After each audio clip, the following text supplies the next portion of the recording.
अस्सलाम वालेकुम। इमरान खान साहब कहते हैं रहनुमा लोगों की रहनुमाई करता है, रहनुमा लोगों की राय की पैरवी नहीं करता। बहादुरी सच और सही के साथ खड़ी होती है। सच्चाई वो ताकत है जो हमारे मसाइल हल कर सकती है। असल कामयाबी तो ये है कि आप कैसे दोबारा खड़े होते हैं। शिकस्त के बाद आप अपनी शिकस्त का खुद मुताला करते हैं और फिर कामयाबी हासिल करते हैं। अपने ख्वाब के लिए समझौता करो, लेकिन अपने ख्वाब पर कभी समझौता न करो। हारता वो है जो हार मान लेता है। जद्दोजहद का कोई वक्त मुकर्रर नहीं होता।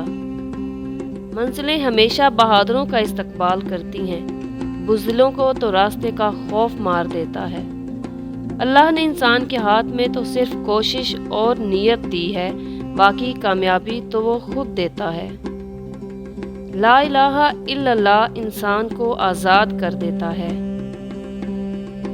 मैं मरने के बाद खुदा से ये सुनना चाहता हूँ कि इमरान, आपने पाकिस्तान के लिए अपनी पूरी कोशिश की।